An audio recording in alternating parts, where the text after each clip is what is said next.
Alors le cours, on est Nishma de Chaim Yosef ben Raphaël et Shlomit, de Raphaël ben Yaakov, Tinishmatan Torah B'Srach Chaim, Refoua Shelema les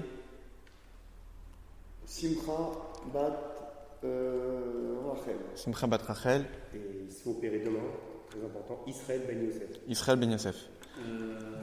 Raphaëlla ben Sassia. Raphaëlla Raphaëlla ben Bat Sassia. Et Inon ben Johanna. Inon ben Johanna. Alors, on va étudier un sujet de la paracha de Vayera. Donc, dans la paracha de Vayera, elle commence avec Avraham Avinu. Il a fait la circoncision dans la paracha de la semaine dernière. Il est fatigué.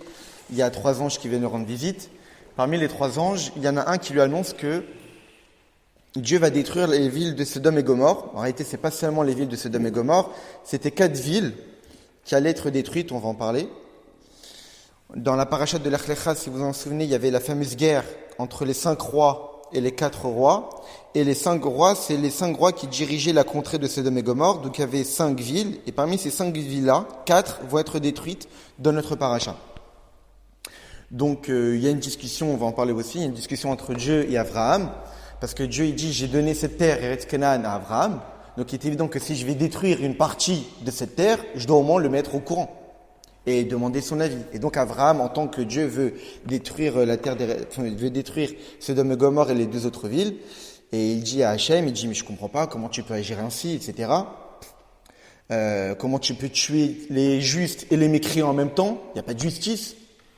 Et donc Abraham, il commence à lui dire, mais peut-être qu'il y a 50 justes, et par le mérite de ces 50 justes, ça va mériter tout le monde. Peut-être qu'il y en a 45, 40, 30, etc., jusqu'à qu'il arrive à comprendre que il n'y a même pas le minimum de justes dans ces villes-là.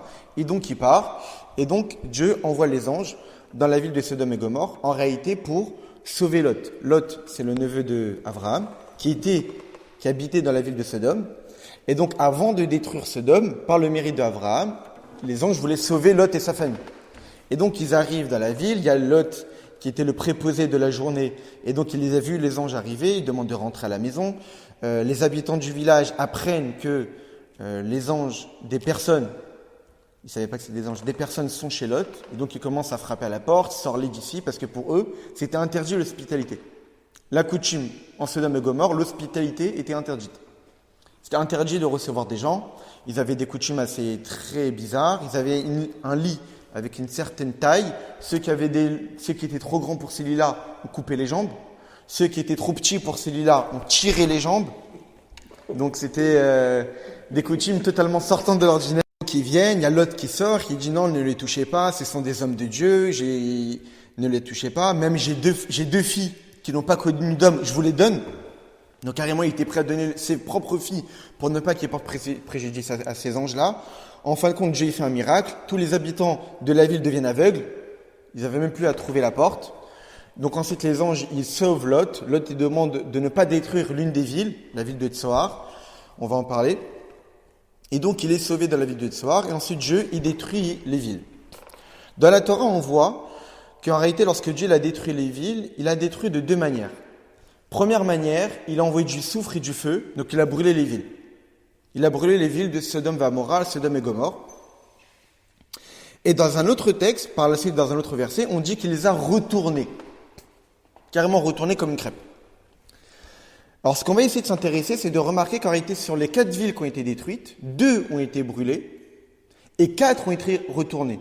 Ça veut dire que 2 n'ont pas été brûlées. Donc, ce qu'on va essayer de s'intéresser, c'est pour quelles raisons 2 ont été brûlées et retournées, alors que d'autres, les 2 autres, uniquement ont été retournées et pas brûlées. Il est évident que si la punition est différente, c'est que les causes qui ont amené ces châtiments-là sont différentes. C'est-à-dire que les comportements des habitants de la ville de Sodome et Amora était gravissime, d'une certaine manière, qui a poussé à subir le fait qu'il y ait le feu qui s'abat sur ces villes-là et d'être retourné, alors que le comportement des 2 autres villes-là qui ont été juste retournées, bon, évidemment tous les habitants ont aussi péri, mais pas du tout de la même manière, eh bien le comportement était tout autre. On va ici aussi s'intéresser par la suite à comment Abraham il a pu oser dire à Dieu, comment tu peux agir ainsi? Tu agis mal en tuant, en punissant ces villes-là. Et on voit que Abraham n'a pas du tout été puni pour son comportement, à la différence de Moshe. Moshe Rabbeinu, Dieu lui envoie pour amener les bénis Israël, sortir les bénis Israël d'Égypte, il va voir Pharaon. Pharaon lui dit, non, j'ai pas envie de faire sortir l'Égypte. Et encore plus, il alourdit le travail. On ne donnera plus la paille, etc. Et donc Moshe se tourne vers Dieu. Tu m'as emmené pour les libérer, mais à cause de mon intervention, j'ai empiré leur situation. Et Dieu lui dit, tu vas voir comment je vais m'occuper de Paro.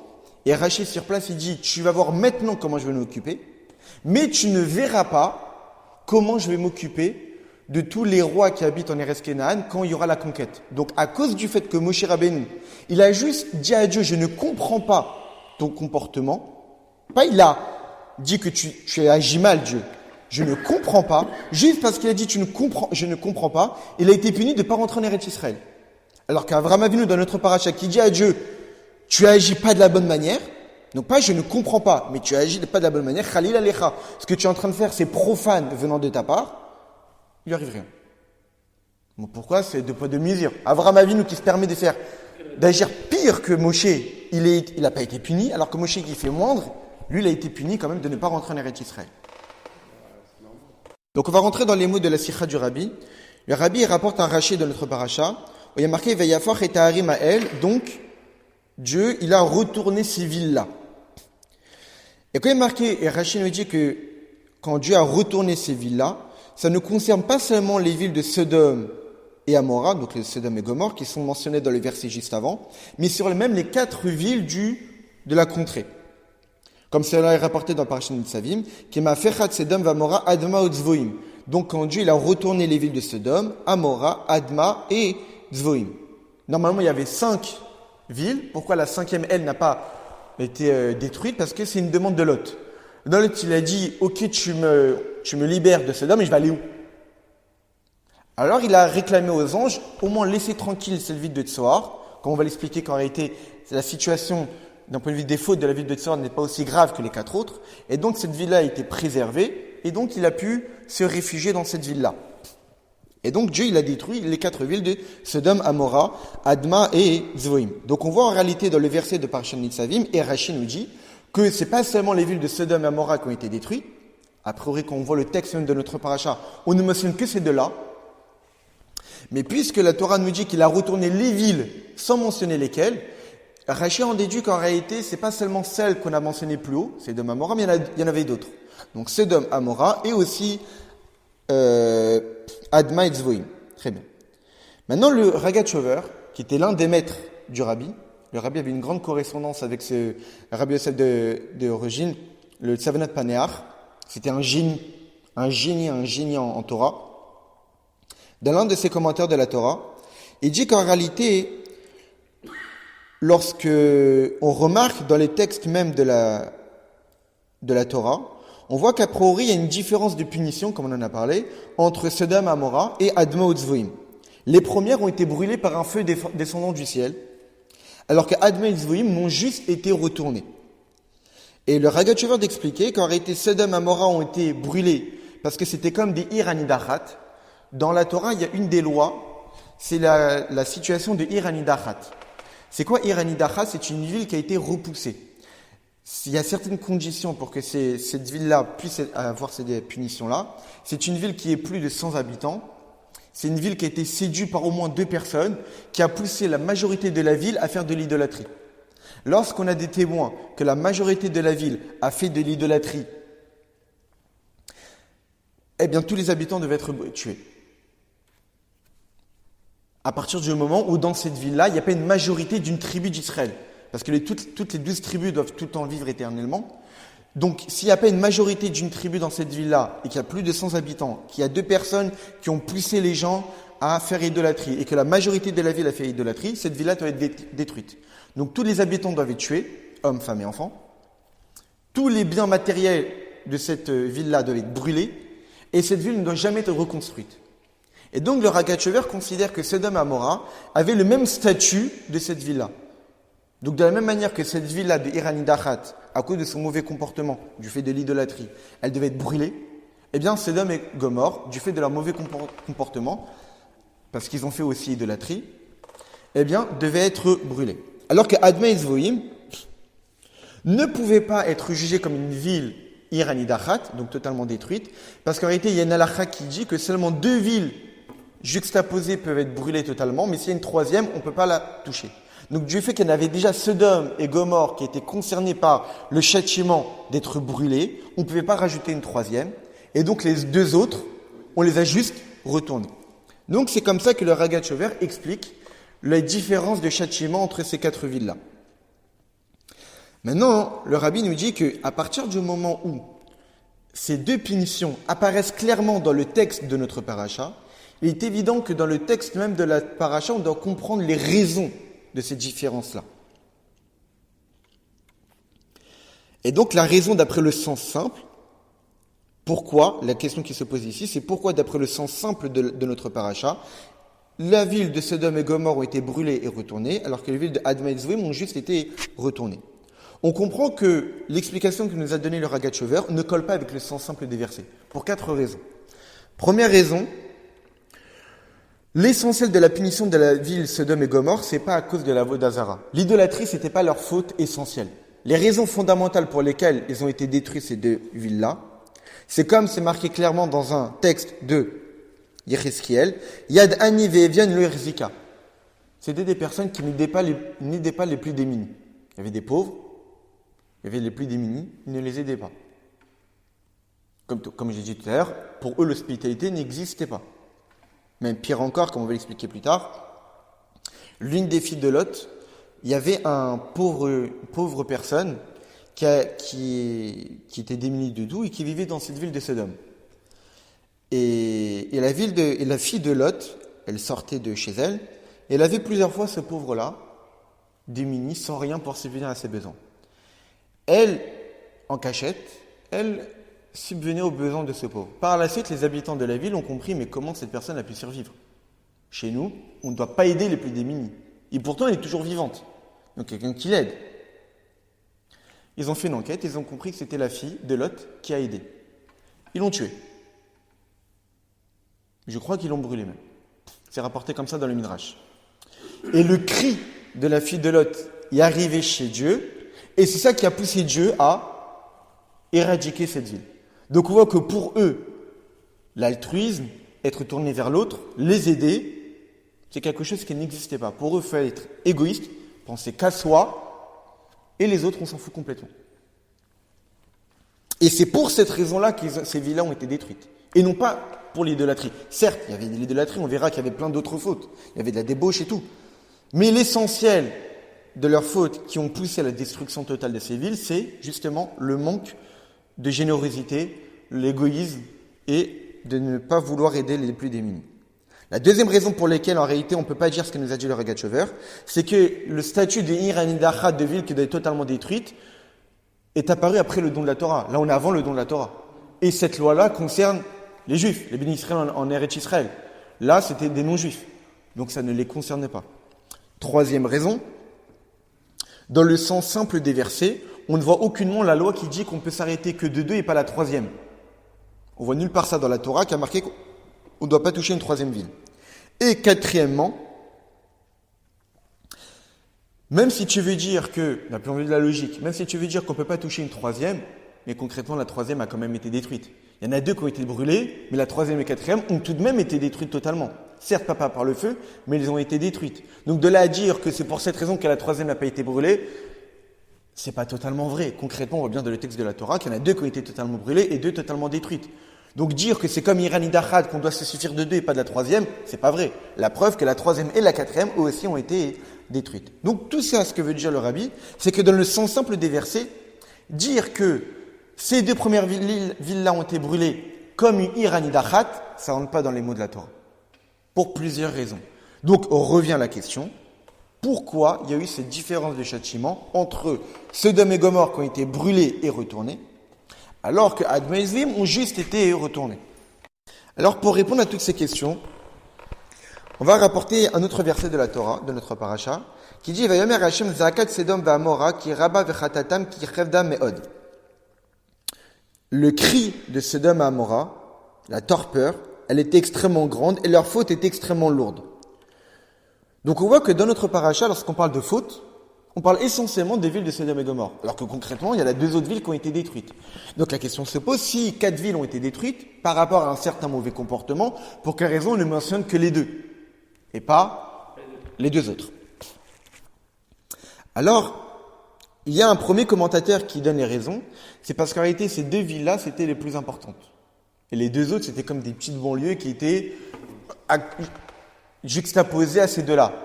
Donc quand on parle des fautes de Sodome et Gomorrhe, ça inclut les 2 autres villes secondaires. C'est ça.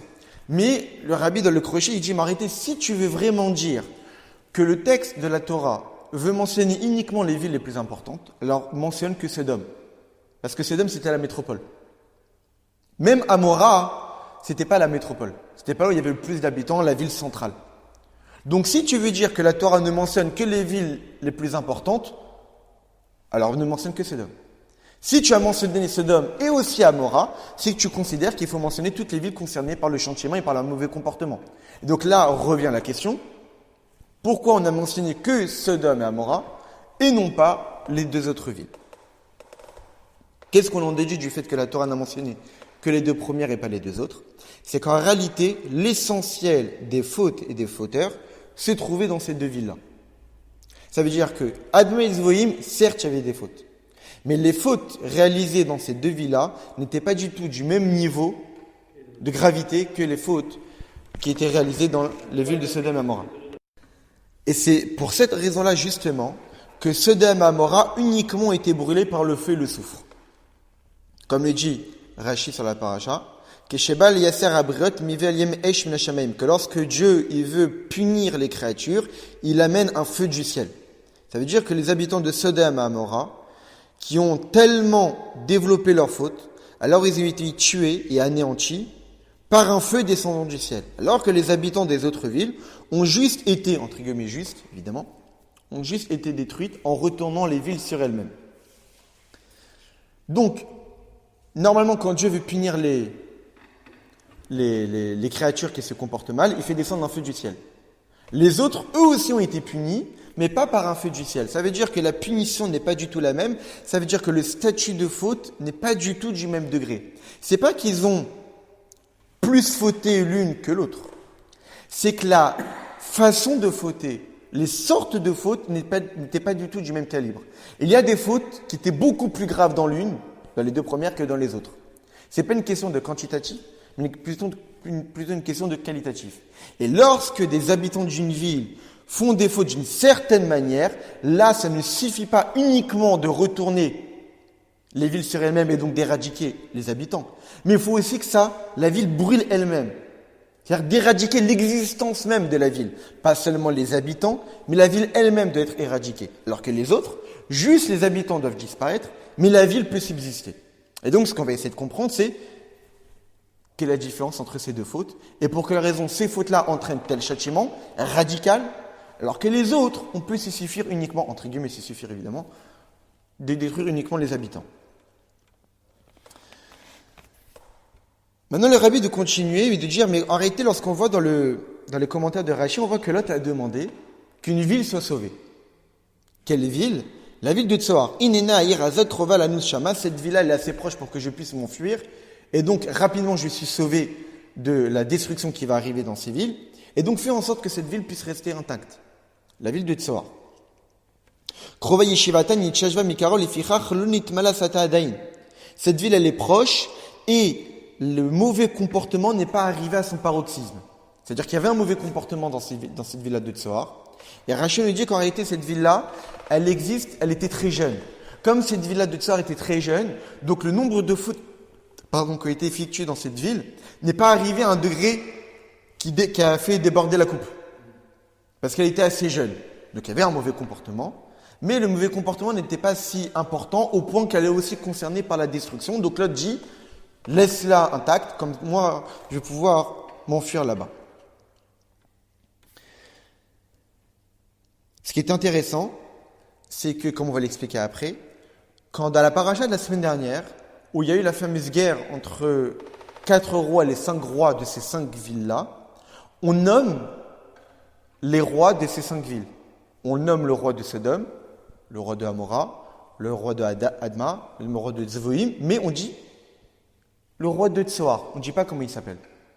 Le fait qu'on n'a pas donné son nom au roi, ça aura une signification dans le mauvais comportement de la ville. Parce qu'en réalité, comme on va voir tout de suite, le nom du roi était symbolique du mauvais comportement des habitants de la ville. Le fait que la Torah n'a pas mentionné le nom du roi de cette ville-là, signifie que le comportement n'était pas si exécrable que cela, au point que le roi, il n'était pas nécessaire qu'on mentionne son nom pour faire référence au mauvais comportement. Donc on voit en réalité même dans le texte de la Torah que cette ville-là était différente des 4 autres, c'est la raison pour laquelle elle a été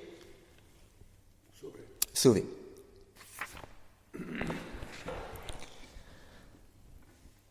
Et donc si cette ville a été sauvée, et donc ça signifie que les 4 autres ne devaient pas être sauvés, donc aussi tous les 4 avaient un mauvais comportement, donc si toutes les 4 avaient un mauvais comportement, pourquoi cette différence de châtiment? On voit qu'il y a une ville qui a été sauvée, malgré le fait qu'il y avait des mauvais comportements, mais ce n'est pas arrivé au point de faire déborder la coupe. Les 4 autres ont été totalement détruites. Mais si Dieu était capable de sauver une, pourquoi tu n'as pas sauvé aussi Adma et Zvoim, qui elles n'ont pas été brûlées? Donc on voit qu'il y a eu 3 catégories de réactions. Brûler, retourner et rien. Celle qui a été rien faite, parce qu'on vient d'expliquer, parce qu'il n'y avait pas énormément de fautes, la preuve c'est que même la Torah n'a pas mentionné le nom du roi. Sodome et Amora, brûler et retourner, et Adma et Zvoim, juste retourner. Pour comprendre le mauvais comportement des villes de Sodome et Amora et de Adma et Zvoim, on va essayer d'analyser les noms des rois de ces villes-là. Alors le Rabbi nous rapporte les noms. On voit que le roi de Sodome, il s'appelait Béra. Le roi de Amora, il s'appelait Beracha. Le roi de Adma, il s'appelait Shinav. Et le roi de Zvoim, il s'appelait Shem Ever. Et Rachid, dans la paracha la semaine dernière, nous a expliqué le sens de ces noms. On sait très bien que dans la Torah, tous les noms des personnages ont une signification. Évidemment que c'était leur vrai prénom, mais comme on sait très bien, comme c'est marqué dans la Gemara, le prénom d'une personne détermine plus ou moins son comportement. Le fait que ces rois-là avaient ce nom, ça signifie que le nom reflétait le mauvais comportement. Et le fait que c'était le roi du pays, ça veut dire qu'à travers son nom, il reflétait le comportement de tous les citoyens de sa ville, de son pays. Béra, on peut le diviser en 2 mots. Beth, Ra. Beth, valeur numérique 2, Ra, mauvais. Ça veut dire que le roi de Sodome, il regroupait 2 mauvais comportements. Que du nous dit Rashi, Ra la Shamaim, Vera la Briot. C'était une personne qui était mauvaise vis-à-vis de Dieu, donc rebelle vis-à-vis de la domination d'Akadosh Baruch Hu, et mauvaise vis-à-vis des autres. Donc ça veut dire que tous les habitants de Sodome, non seulement c'était des mécréants vis-à-vis de Dieu, mais aussi, comme on l'a expliqué, ils étaient méchants aussi envers les autres. Il y avait la discorde, les disputes, il n'y avait pas du tout d'amour fraternel, etc. Beresha, Rashi nous dit Shinit ala berisho, que dans sa mécréance, que dans son mauvais comportement, il a excellé. Et encore une fois, on peut aussi le diviser en 2, Bet, Recha. Sur les 2 mauvais comportements, et vis-à-vis de Dieu, et vis-à-vis des hommes, il a excellé dans son mauvais comportement. Donc on voit, et Sodome et Amora, c'était des villes où les habitants non seulement étaient contre Dieu, mais aussi contre la société même, pour un développement naturel d'une société. Ils étaient pour qu'il y ait la jungle, pour qu'il y ait la discorde, pour qu'il y ait la dispute, pour qu'il y ait la haine, et pas du tout de fraternité, d'amour de l'autre, la paix, etc. Shin-Av, qu'on peut lire aussi Sin-Av, qui est la contraction du mot Sin-A, la haine, Av du père. C'est-à-dire que les habitants de la ville de Adma, c'était des gens qui haïssaient leur père, qui se trouve au ciel, qui était Dieu. Donc c'est-à-dire que le mauvais comportement des habitants de Adma était uniquement vis-à-vis de Dieu. Pas vis-à-vis de la société, des hommes, mais vis-à-vis de Dieu. Et Shem Ever, qu'on peut lire aussi Sam Ever, qu'il a installé un membre, la ouf ou l'ikpot velimrod bakadesh borou, ça veut dire qu'il a fait l'effort de se rebeller contre Dieu. Donc on voit que Zvoim, leur mauvais comportement était essentiellement, uniquement orienté vers Dieu. Donc on voit en réalité pour l'instant que les 2 premières villes, à travers le nom de leur roi, ils étaient mauvais dans tous les domaines, et vis-à-vis de Dieu, et vis-à-vis des hommes. Alors que les 2 autres, on ne voit à travers le nom de leur roi uniquement un mauvais comportement vis-à-vis de Dieu. Et en réalité, à travers ces deux noms-là, on comprend que c'est ça la différence entre le mauvais comportement des habitants des deux premières et des deux deuxièmes. Des Rishat, Adma ou Tzvoïm, le mauvais comportement des Adma et Tzvoïm, des deux dernières villes, était essentiellement vis-à-vis de Dieu. Ils étaient mauvais vis-à-vis du ciel. Sodome et Amora avaient un mauvais comportement qui était double, et pour vis-à-vis de Dieu, donc c'est-à-dire qu'ils faisaient de l'idolâtrie, et aussi vis-à-vis des hommes. Et même plus que cela, l'essentiel de le mauvais comportement de Sodome et Amora, et que c'est pour cette raison qu'elle a été détruite, et justement par rapport à leur mauvais comportement vis-à-vis des hommes. Comme c'est marqué dans le verset, Yadani ve'evian yerzika.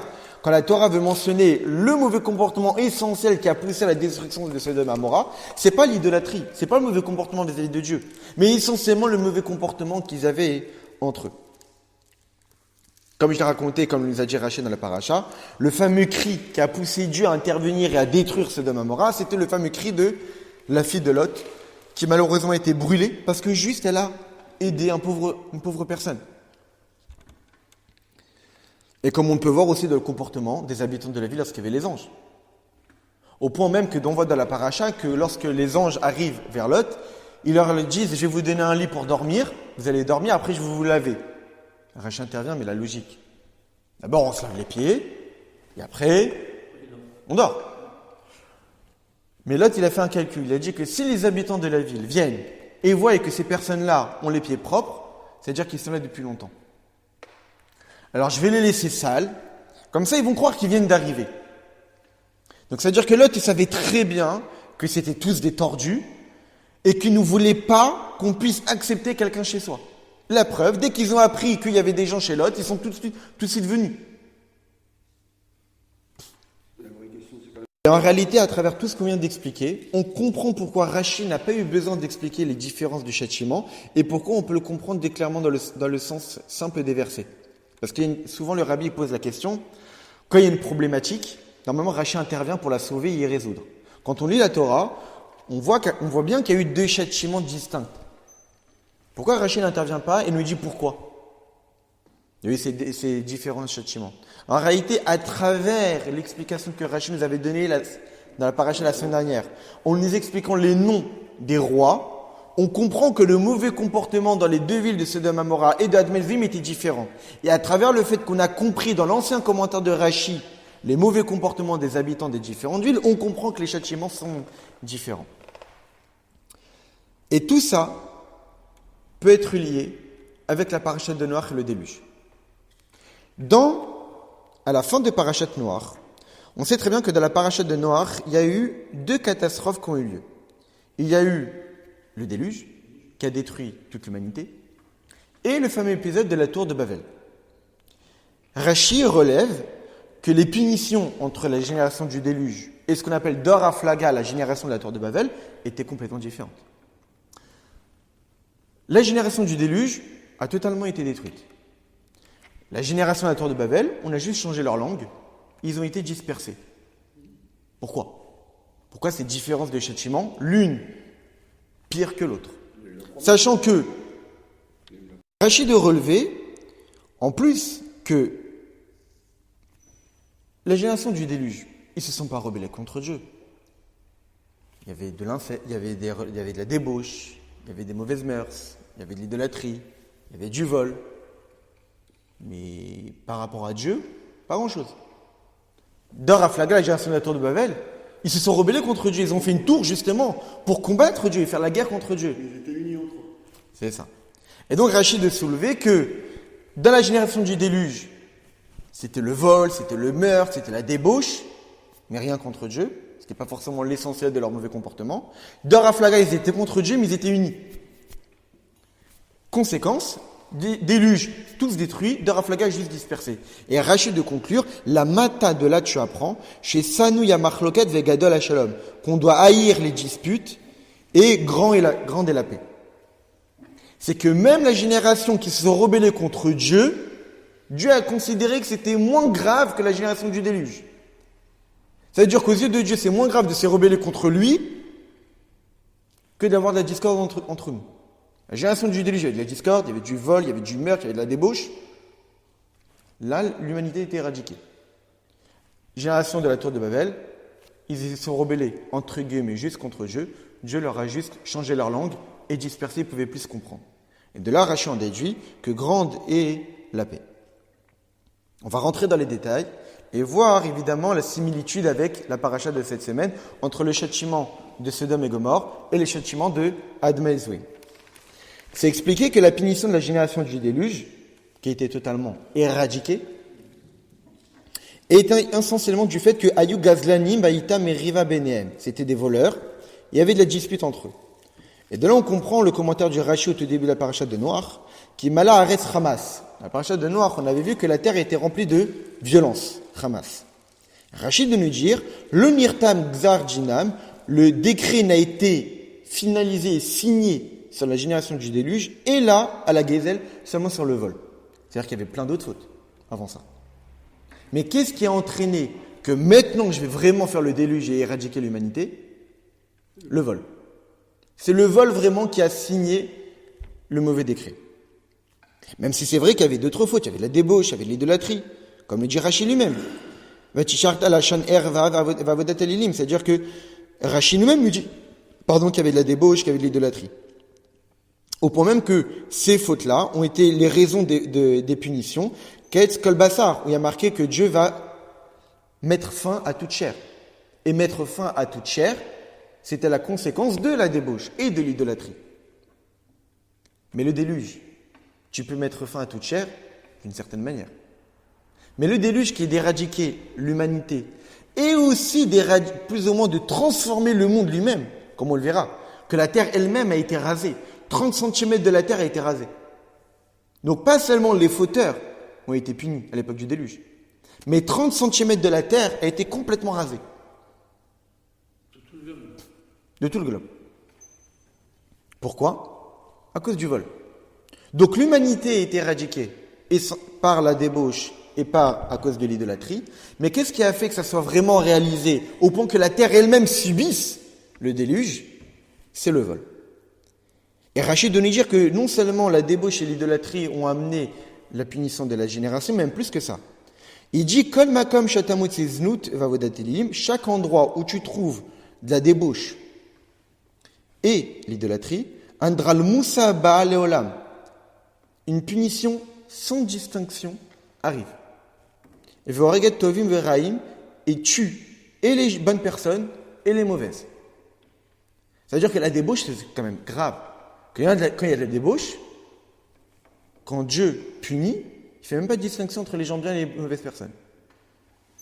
Tout le monde y passe.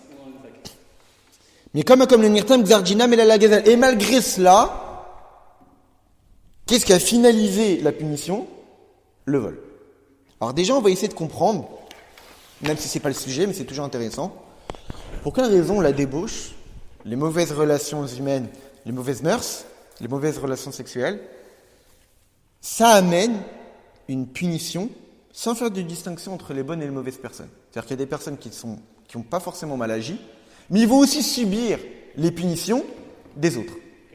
Pour quelle raison? Quelle est la logique qui se cache derrière? Qu'est-ce qui fait que la débauche amène ça?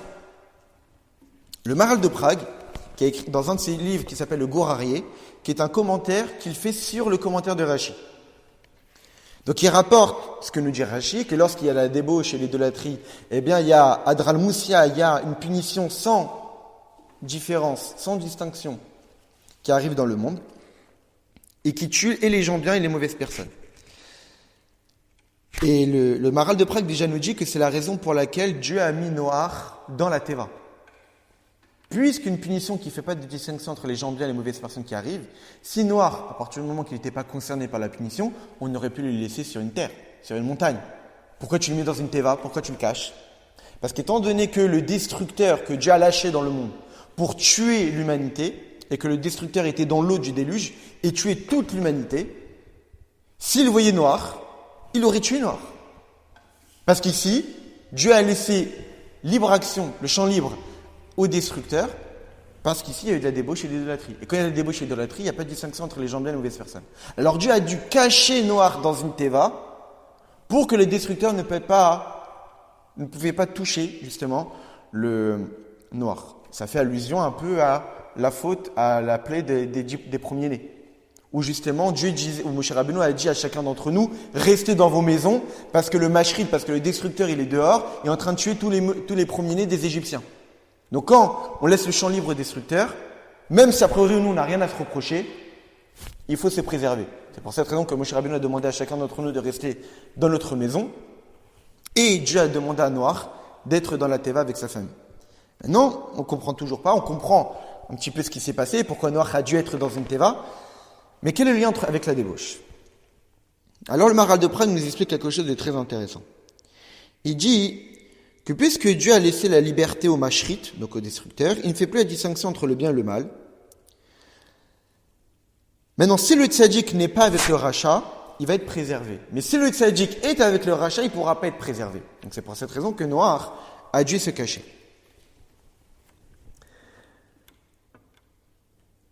Très bien. Maintenant, pourquoi les fiera barayot? Maintenant, pour quelle raison? Dans les harayot, dans la débauche, Dieu laisse la liberté au mashrit et ne fait plus de distinction entre le bien et le mal.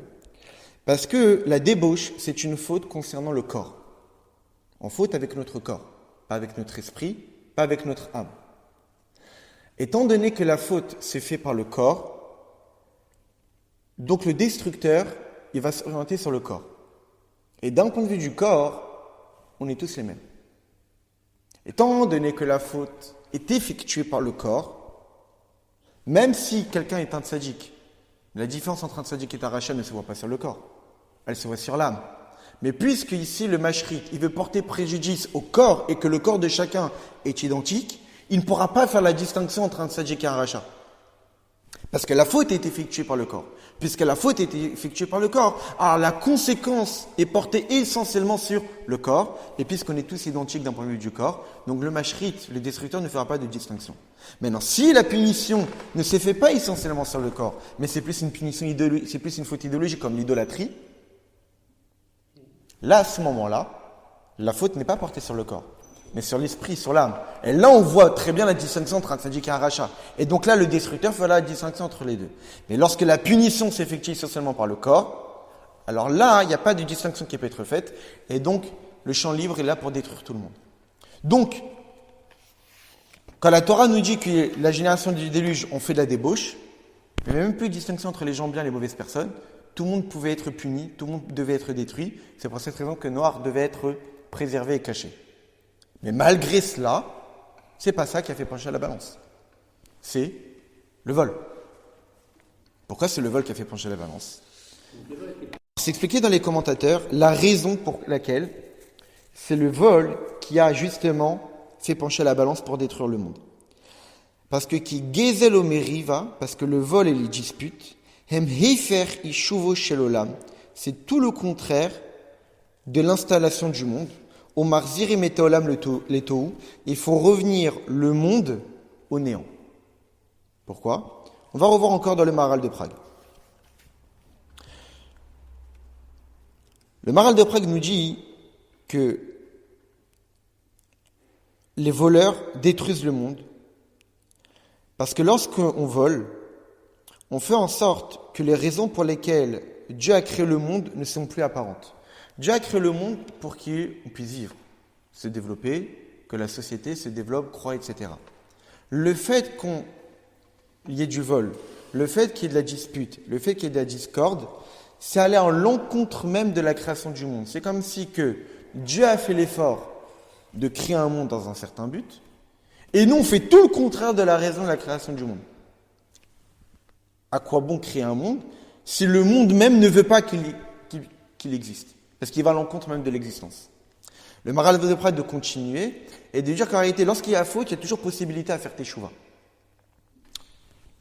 Quoi qu'il puisse se passer.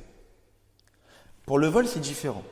Le vol, même si une personne regrette d'avoir volé, tant qu'il n'a pas rendu l'objet volé, tu peux faire teshuva du matin au soir, tu n'as pas réparé la faute. Donc le vol, c'est l'une des fautes qui est presque irréparable. Parce qu'il suffit que tu aies pu voler une personne et que cette personne a quitté ce monde, comment tu vas rendre? Tu vas rendre à qui? Et c'est plus que tu es venu une personne et tu n'es plus dans le même endroit où laquelle elle est, comment tu vas rendre? Et c'est plus que tu aies volé une personne sans même avoir conscience que tu as volé, comment tu vas pouvoir rendre, sachant que tu sais même pas que tu as fauté. Donc arrêter le vol, c'est l'une des rares fautes, voire peut-être la seule, ou faire t'échouer sur cette faute, c'est extrêmement complexe. Donc le fait que l'humanité ont arrivé à voler les uns aux autres, Dieu laisse la possibilité à faire teshuva. Mais il n'y a pas possibilité de faire teshuva, donc c'est obligé qu'il y ait la punition qui arrive. Toutes les autres fautes, il y a possibilité de faire teshuva. Il y a même un midrash qui explique encore plus pourquoi c'est le vol qui a fait pencher la balance. Parce que normalement, lorsqu'une personne faute, Dieu, avant même de frapper la personne même, il frappe les biens. Dieu ne veut pas porter préjudice à la personne. Au début, il frappe les biens matériels de la personne. Et qu'après, que malheureusement, les biens matériels de la personne, ça ne suffit pas pour que la personne réagisse, alors que Dieu nous en préserve, il attaque directement le corps. Mais lorsque des personnes volent, donc, ce qu'ils possèdent, c'est même pas à eux. Donc, quand Dieu va vouloir punir, il ne pourra pas punir les biens matériels. Parce qu'ils vont pas se sentir qu'ils sont punis, c'est même pas à eux. Mais comment le vol? Puisque normalement, Dieu, il punit d'abord les biens matériels et après la personne même. Mais lorsqu'une personne est un voleur, ce qu'il possède, c'est même pas à lui. Donc, à quoi bon lui punir ses biens? Il s'en fout complètement. Donc, Dieu sera obligé de punir quoi? La personne, le corps. Donc, étant donné que toute l'humanité était des voleurs, et donc tout ce qu'ils possédaient, c'était même pas à eux, Dieu va faire quoi? Il va faire en sorte de brûler les biens de chacun? Ils s'en foutent, c'est même pas à eux. Donc, puisqu'ils vont pas réagir, alors Dieu, il frappe la personne, et donc il a éradiqué l'humanité. Maintenant, le rabbi, il dit les choses encore beaucoup plus profondes. Il dit, il me semble que pourquoi c'est le vol qui a vraiment penché la balance? Parce qu'en réalité, le Mabou, le déluge, n'est pas juste une faute, une punition sur des fautes. Le Maboul est comme un regret de Dieu. Dieu a regretté d'avoir créé l'homme, l'humanité et le monde. Parce que le monde, les créatures, c'est se comporter de manière à pousser Dieu à regretter d'avoir créé.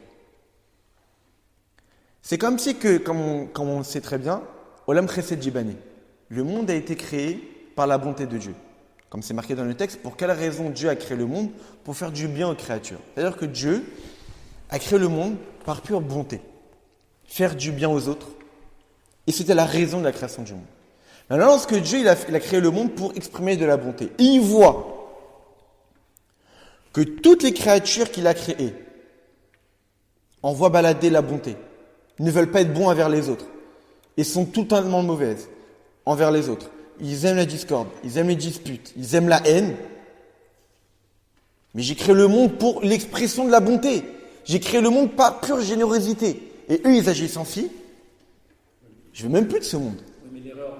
Expliqué dans le Maral de Prague que toute conséquence existe à partir du moment où la cause existe. Tant qu'il y a la cause d'une chose qui existe, la conséquence subsiste. Quand la cause disparaît, la conséquence immédiatement disparaît. Le Maral de Prague explique ça dans son introduction du Netzach Israël, que quand est-ce qu'on sait qu'une chose est la cause véritable d'une autre, c'est que si la cause disparaît, la conséquence automatiquement disparaît.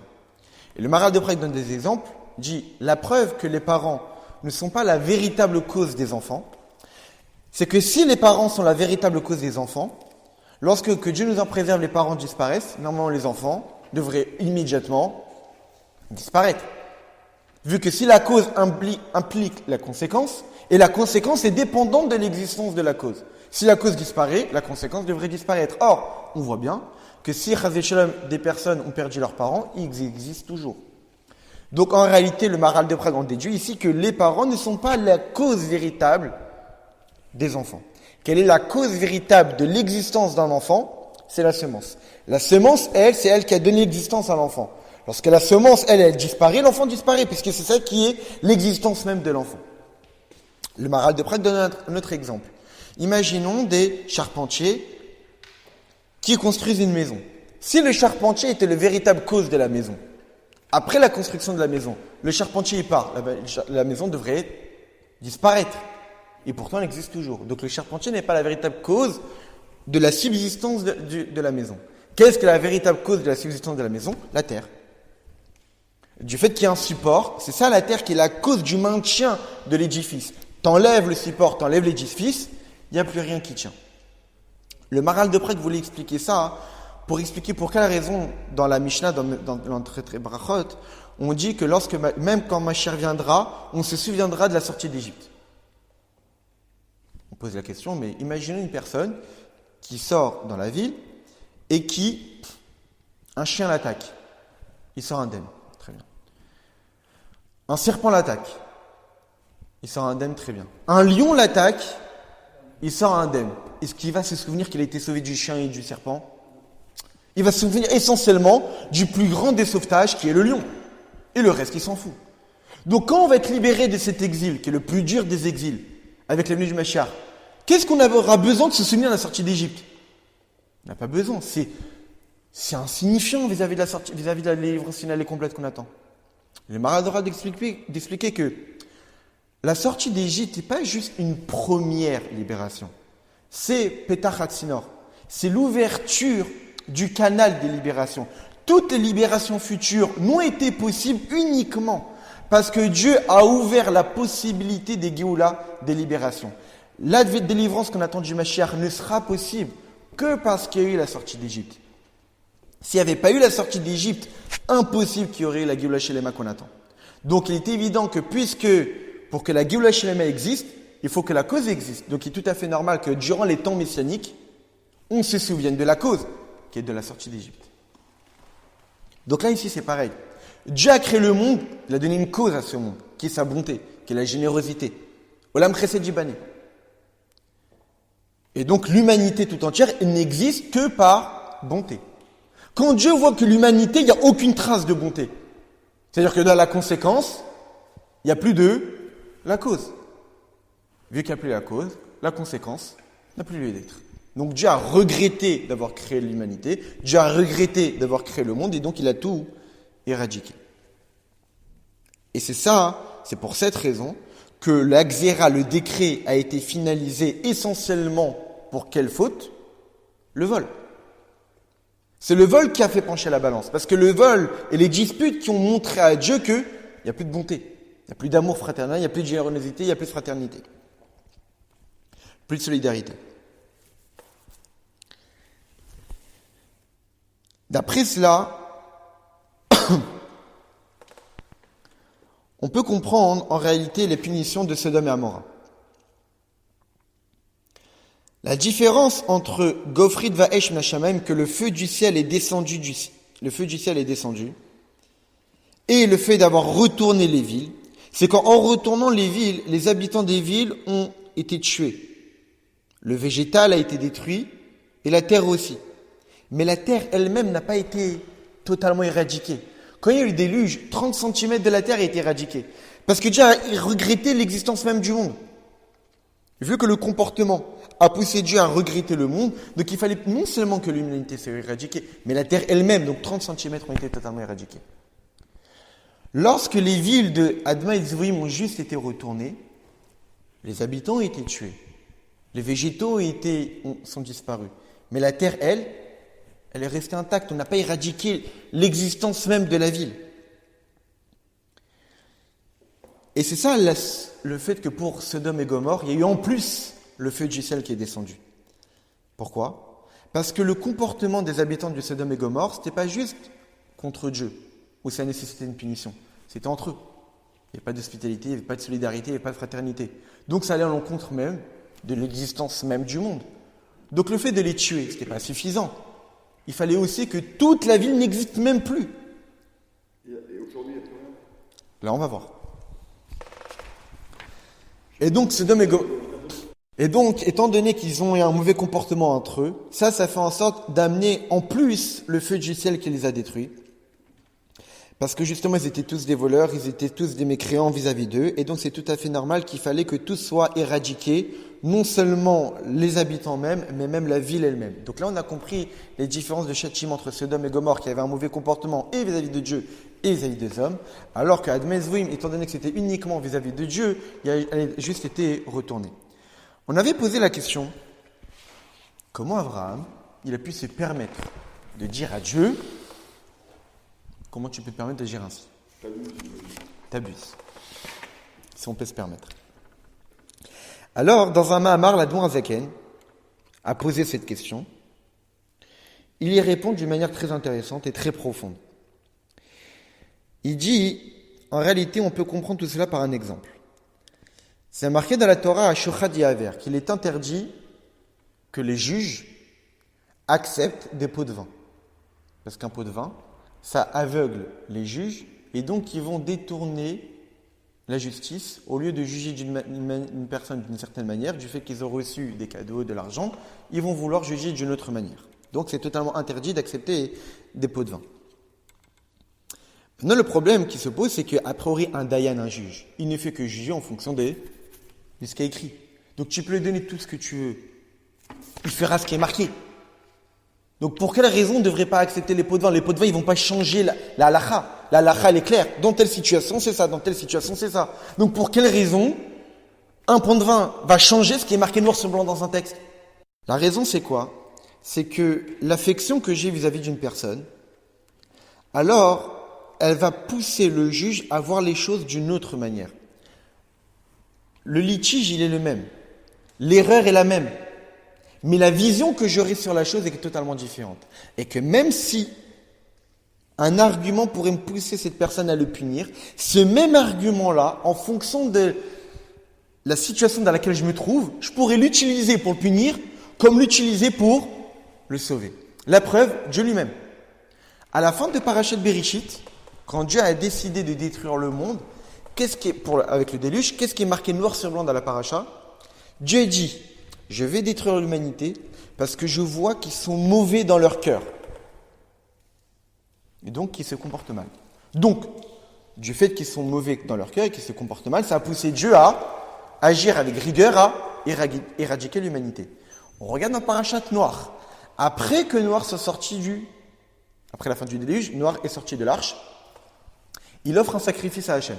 Hachem sent l'odeur du sacrifice. Ça fait un nachatroir satisfaction. Qu'est-ce qui est marqué noir sur blanc dans la Torah? Dieu dit, du fait que l'humanité sont mauvais dans leur cœur depuis la naissance, à quoi bon tout le temps les détruire? Je vais plus amener de déluge. Donc ça veut dire que la même raison dans Parashat Bereshit qui a poussé Dieu à détruire l'humanité, c'est la même raison dans Parashat Noach qui a poussé Dieu à ne plus faire de déluge. À cause du sacrifice. C'est-à-dire que la situation dans laquelle Dieu s'est trouvé, dans Parashat Bereshit, c'était de la rigueur qui s'exprimait, c'était de la rigueur qui était là, comme on l'avait étudié il y a 2 semaines, où le comportement de l'humanité a transformé la miséricorde de Dieu en rigueur, il n'y avait que de la rigueur qui s'exprimait, il a détruit le monde. Arrive Noach, comme on l'a étudié il y a 2 semaines, que par son comportement, par ses prières et par les sacrifices, il a transformé la rigueur en miséricorde. Là, Dieu, pour les mêmes raisons, il n'a même plus de déluge.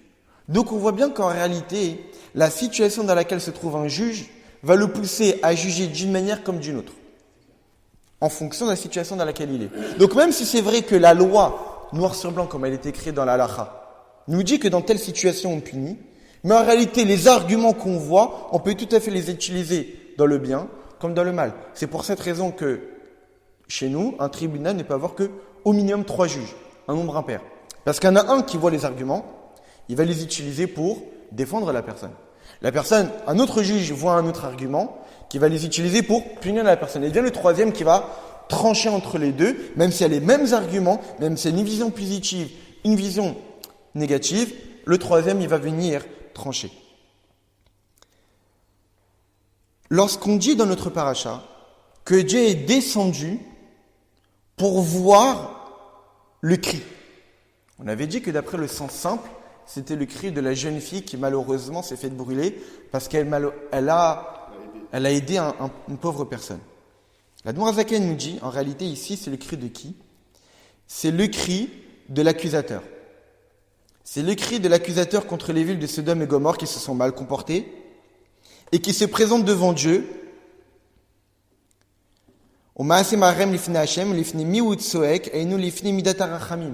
L'accusateur, les anges accusateurs, la midatadjin, la rigueur divine crie devant la miséricorde divine en disant mais regarde ces villes-là, regarde comment elles se comportent. C'est normal qu'elles existent toujours.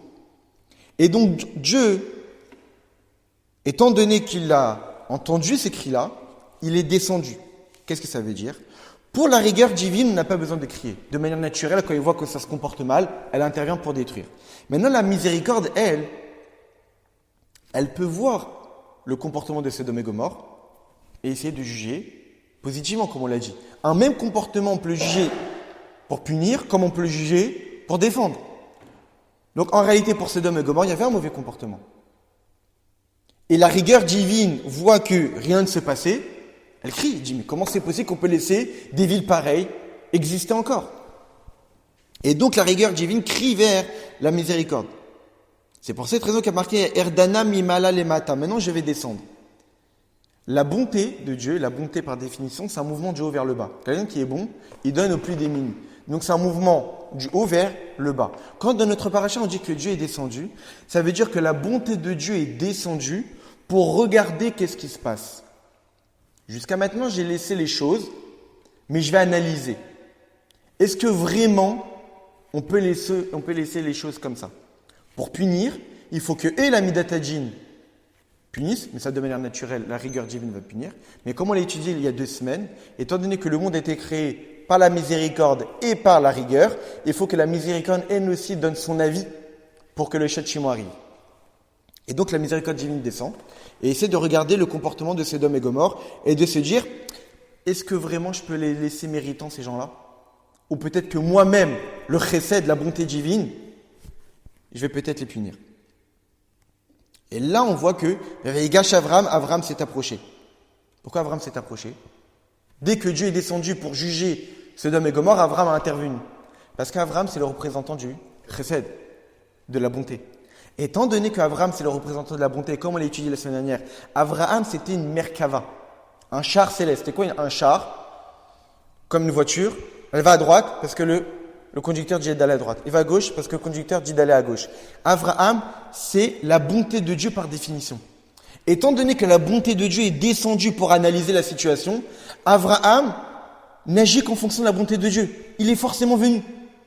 La bonté de Dieu se dévoile pour analyser la situation. Avraham Avinu aussi est obligé d'être là. Et même encore plus. Pourquoi? Au début, Avraham Avinu, la Merkava, le char céleste, était totalement soumis au nom de Dieu Adné, Aleph Dalet Nun Yud, qui veut dire mon maître. C'est une certaine révélation, dévoilement du divin. Un dévoilement du divin qui est lié au monde. Maintenant, lorsque Dieu est descendu pour analyser Sodome et Gomorrhe, il a dévoilé un niveau de divin beaucoup plus haut, la miséricorde divine, le Yud Kevavke. Ça, Avraham n'avait pas mérité ce dévoilement, il n'était pas encore totalement soumis à ce dévoilement. Lorsqu'il a remarqué qu'il y avait ce dévoilement extraordinaire qui allait descendre pour analyser la situation de Sodome et Gomorrhe et voir si écouter le cri de la rigueur divine, Avraham Avinu est tout de suite intervenu et est devenu un être totalement soumis à la miséricorde divine. Et donc, lorsqu'il a dit à Dieu, Khalil Alecha, mais comment tu peux punir? Il n'a pas parlé contre Dieu. Il a en réalité parlé en tant que représentant de la bonté de Dieu contre la rigueur de Dieu. Tellement qu'Avraham Avinu était soumis à Dieu, quand il a parlé, il n'a pas parlé par intervention personnelle, il a parlé comme étant représentant de la bonté divine qui se dévoile à ce moment-là pour analyser la situation, si oui ou non, il va les tuer. Et donc quand il a dit, mais comment tu peux te comporter ainsi et les punir, il n'a pas parlé à Dieu. Il est même le représentant de la bonté de Dieu. Il n'a fait que parler à la rigueur divine. Moshe Rabbeinu, lui, c'était pas le représentant de la bonté de Dieu. Le Rabbi Zon Sicha, il explique en réalité, Moshe Rabbeinu, on sait très bien que chacun des personnages fondamentaux de notre peuple était symbolique d'une mida de Dieu, d'une mida du divin. Avraham, c'était la bonté, Israël, c'était la rigueur. Moshe Rabbeinu, c'est le da'at, la connaissance. Moshe Rabbeinu, c'est celui qui a pris l'héritage d'Avraham, Yitzhak, Yaakov, la imuna, la foi en Dieu, qui dépasse l'intellect. Mais Moshe Rabbeinu, son travail, c'était d'éduquer et de donner un héritage à notre peuple, que cette foi en Dieu puisse être comprise. Que pas seulement on ait une foi en Dieu qui dépasse la logique, mais que même notre logique humaine comprenne le comportement de Dieu. Donc vu que Moshe Rabbeinu est le représentant de la compréhension des voies divines, lorsqu'il a vu que Dieu a laissé faire que maintenant les bénis Israël vont subir d'autant plus, il a dit, mais je veux comprendre. Parce que c'était juste l'intervention de qui il était. Maintenant, il a été puni parce que c'est pour d'autres raisons. Mais en réalité, l'intervention de Moshe qui voulait comprendre était tout à fait naturelle d'un point de vue de son rôle. Et Avraham Avinu, il a dit, mais comment tu peux agir de la sorte? C'était tout à fait normal vis-à-vis de sa situation en tant que représentant physique de la bonté de Dieu dans ce monde. Maintenant, pourquoi il a pas eu gain de cause Avraham? Comme on l'a dit, Avraham, c'est le représentant de qui? Du Chesed. Mais Sodome et Gomorrhe, ils étaient totalement contre le Chesed. Comment quelqu'un qui est Chesed va pouvoir défendre quelqu'un qui va même à l'encontre de lui-même? Ils sont contre la bonté de Dieu. Ils sont contre toute trace de bonté. Comment Avraham, qui est le représentant même de la bonté, pourrait défendre des gens qui sont contre la bonté? C'est pas possible. On va finir rapidement.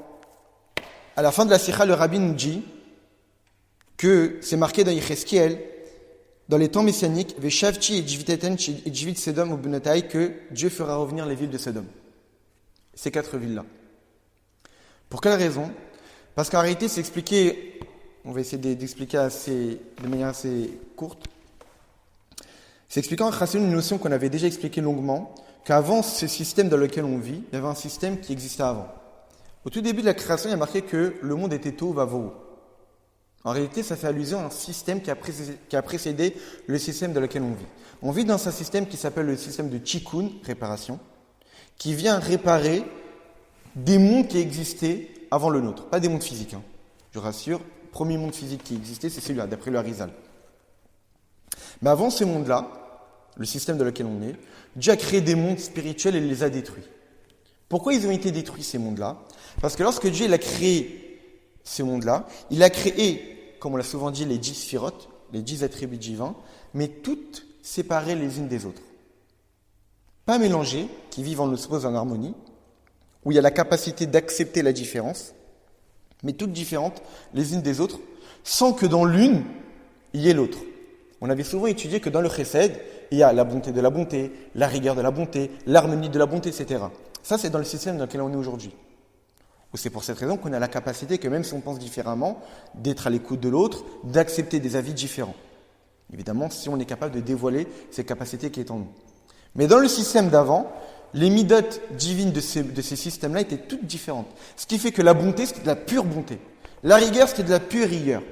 Et donc, les lumières divines étaient tellement intenses qu'elles ne supportaient pas les autres. Et donc, quand la bonté divine devait s'exprimer et que la rigueur divine devait s'exprimer, les réceptacles divins, parce qu'on l'avait souvent étudié que tous les mondes fonctionnent par des lumières et des réceptacles. Pour vitaliser les mondes et vitaliser les créatures, il faut que la lumière divine s'imbrique dans un réceptacle qui va amener la lumière divine dans un niveau inférieur, qui va amener encore dans un niveau inférieur jusqu'à vitaliser. On ne va pas rentrer dans les détails, mais juste imaginez dans sa tête que dans chaque monde, il y a des lumières divines, il y a des réceptacles qui prennent ces lumières divines et les fait passer de monde en monde. Ces lumières divines étaient tellement grandes, et les réceptacles étaient tellement petits pour pouvoir les contenir, que ça a brisé les réceptacles. Le système dans lequel on est, les lumières divines sont plus petites, il y a moins d'expression de soi, parce qu'on voit que dans chacune, il y a l'autre. Et les réceptacles sont très grands, pour contenir vraiment toutes les lumières divines possibles. Le but pour faire venir le Mashiach, comme souvent le Rabbi a souvent répété, c'est de faire descendre les lumières de Tohu, extraordinaires, dans les réceptacles de Tikkun, du système dans lequel on est, des grands réceptacles. C'est-à-dire faire en sorte que les lumières divines extraordinaires de ces systèmes-là, qui ont été détruits, puissent trouver une place où s'exprimer.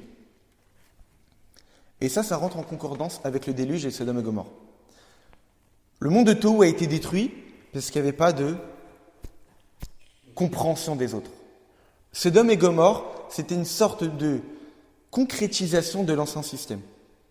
On sait très bien que tout ce qui existe dans ce monde est une réalisation concrète de ce qu'il y a dans le monde spirituel. Sodome et Gomorrhe étaient une sorte de concrétisation de l'ancien système avant la création de ce monde, où il n'y avait pas de compréhension, il n'y avait que de la discorde. Et ce qui fait que, comme le système de Tohu qui a été totalement détruit, Sodome et Gomorrhe devaient être totalement détruites. Mais quand Mashiach viendra, qu'on fera notre travail, on fera en sorte que les lumières divines de Tohu auront où s'exprimer. Parce que par notre Torah et nos mitzvot, on sera capable d'être porteur de ces lumières divines extrêmement élevées.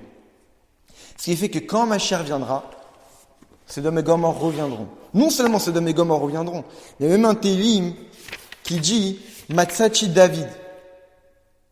J'ai trouvé David. Matzachi David, Avdi Beshemen Koch. Il y a un Télim, le Télim 89.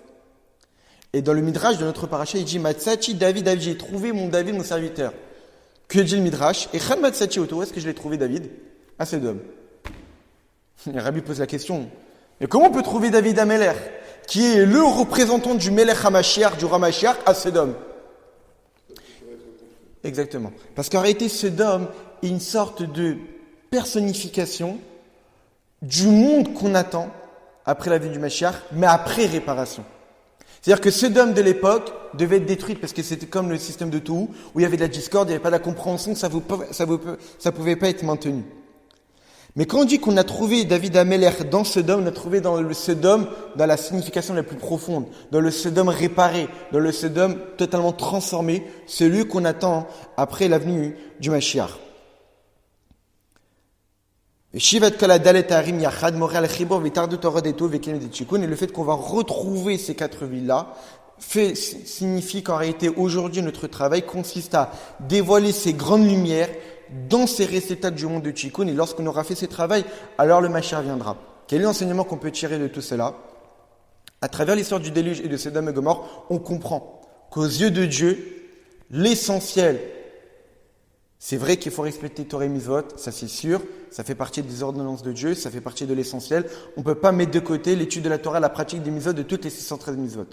Mais il y a quelque chose, il y a des comportements qui vont à l'encontre même de la raison de la création du monde, qui sont quoi? La haine, la discorde, les disputes. Ça, Dieu ne le supporte pas. Le fait qu'on laisse des disputes s'installer, du fait qu'on laisse la haine s'installer, le fait qu'il y a pas de respect de l'autre, ça, Dieu ne peut pas laisser ça passer. Parce que non seulement ce sont des mauvais comportements qui laissent entendre des punitions, mais ça va à l'encontre même de la raison de la création du monde. Et c'est ça qui a fait pencher la balance pour le déluge, la destruction du monde. Et ça qui a fait en sorte que les villes de Sodome et Gomorrhe non seulement ont été retournées, mais même on s'est totalement brûlé. Donc l'un des enseignements qu'on peut tirer, c'est qu'il faut fournir des efforts pour installer la paix autour de nous et éviter toutes les disputes.